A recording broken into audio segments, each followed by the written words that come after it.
हम सभी को पता है कि जब भी वॉल्केनो इरप्ट होता है तो काफ़ी ज़्यादा डिस्ट्रक्शन होता है। उसके वजह से बड़े शहर तबाह हो सकते हैं, जैसे कि पोम्पे में हुआ था रोमन एम्पायर के वक्त, या फिर यूएस में जो तबाही हुई थी माउंट सेंट हेलेंस के इरप्ट होने के बाद। लेकिन क्या एक वॉल्केनो की वजह से ह्यूमन एग्जिस्टेंस खत्म हो सकता है? उसके लिए हमें पहले जानना होगा वॉल्केनिक एक्सप्लोजिविटी इंडेक्स, जो कि एक स्केल है जिससे वॉल्केनिक इरप्शन मेजर किया जाता है। ये स्केल शुरू होती है 0 से, जो कि काफी मामूली इरप्शंस होते हैं, और ये स्केल खत्म होती है लेवल 8 पर, जिसे कि मेगा कोलोसल इरप्शन कहा जाता है। ये इरप्शन इतना डिस्ट्रक्टिव रहता है जितना कि एक बड़ा एस्ट्रॉयड अर्थ पे गिरने के बाद होगा, और बेसिकली ये इरप्शन काफी है ह्यूमन एग्जिस्टेंस को खत्म करने के लिए।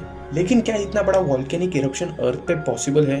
तो इसके भी जवाब हम ढूंढने की कोशिश करते हैं। अगर एक रेफरेंस लेके बताया जाए तो माउंट वेसुवियस और माउंट सेंट हेलेंस के इरप्शन, जो कि हद से ज्यादा डिस्ट्रक्टिव थे, वो इस स्केल पे लेवल 5 पे स्टैंड करते थे। थोड़ा और एक्सप्लेन किया जाए तो माउंट सेंट हेलेंस का इरप्शन 24 मेगाटन्स का था, जो कि हिरोशिमा के एटॉमिक ब्लास्ट से 1600 टाइम्स ज्यादा था। इस इरप्शन ने ऑलमोस्ट 56 किलोमीटर का एरिया डिस्ट्रॉय कर दिया था। अब आप सोच ही सकते हो कि ये वॉल्केनिक इरप्शन कितना मैसिव और डिस्ट्रक्टिव होगा। लेकिन हम लेवल 5 तक नहीं रुकने वाले, एक लेवल और आगे बढ़ते हैं और जानते हैं लेवल 6 वाले वॉल्केनिक इरप्शन के बारे में। ये काफी वेल नोन इरप्शन है, जो कि 1883 में हुआ था, जिसे कि क्रैकेटोआ नाइटमेयर कहा जाता है। क्रैकेटोआ वॉल्केनो इस आइलैंड पे था, जो कि इंडोनेशिया का पार्ट था। ये वॉल्केनिक इरप्शन 200 मेगाटन्स का था, जो कि काफी डेडलीस्ट है, ऑलमोस्ट 13,000 टाइम्स हिरोशिमा के एटॉमिक ब्लास्ट से भी पावरफुल, और 4 टाइम्स सार बॉम्बा से भी पावरफुल। अब जिसे नहीं पता सार बॉम्बा क्या है, तो सार बॉम्बा इंसानों ने बनाया हुआ आज तक का सबसे बड़ा न्यूक्लियर बॉम्ब है। अब इस एक्सप्लोजन के बाद इतना बड़ा शोर हुआ था, जिसे ह्यूमन हिस्ट्री में सबसे बड़ा शोर माना जाता है, और जो भी इस वॉल्केनो के 54 किलोमीटर के रेडियस में थे, उनके लिटरली कानों के पर्दे फट चुके थे। इस वॉल्केनो की आवाज ऑस्ट्रेलिया तक सुनाई दी गई थी।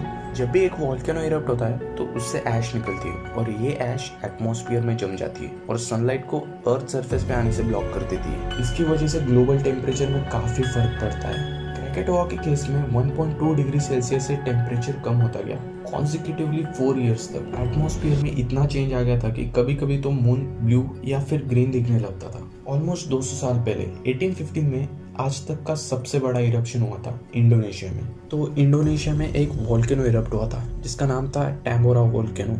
इस वाले इरप्शन ने ऑलमोस्ट 400 मिलियन टन्स ऐश एटमॉस्फेयर में रिलीज किया था, और इसकी वजह से अर्थ पे पूरे साल विंटर चलता रहा। इसलिए 1816 ईयर को द ईयर विदाउट समर भी माना जाता है। लेकिन रुको, एक वॉल्केनो ऐसा भी था जिसने ह्यूमन एग्जिस्टेंस को ऑलमोस्ट खत्म कर दिया था। उसका नाम था टोबा सुपर वॉल्केनो, और ये भी बदकिस्मती से इंडोनेशिया में था। ये वॉल्केनो माउंट सेंट हेलेंस के वॉल्केनो से 3000 टाइम्स ज्यादा पावरफुल था, और इस वाले वॉल्केनो ने टैम्बोरा वॉल्केनो से 100 टाइम्स ज्यादा ऐश एटमॉस्फेयर में रिलीज की थी। इसकी वजह से अर्थ पे 10 इयर्स तक विंटर्स चलता रहा, यानी कि 10 साल तक सिर्फ स्नो गिरती रही, और टेम्परेचर 15 डिग्री सेल्सियस से भी कम हो चुका था। तो अब इससे आप अनुमान लगा सकते हो कि 10 इयर्स तक विंटर्स, तो ह्यूमन जिंदा कैसे रहेंगे। लेकिन ऐसे हार्ड टाइम्स में भी कुछ ह्यूमंस ने सर्वाइव कर दिया, और सिर्फ 3000 लोग इस पृथ्वी पर जिंदा बच पाए।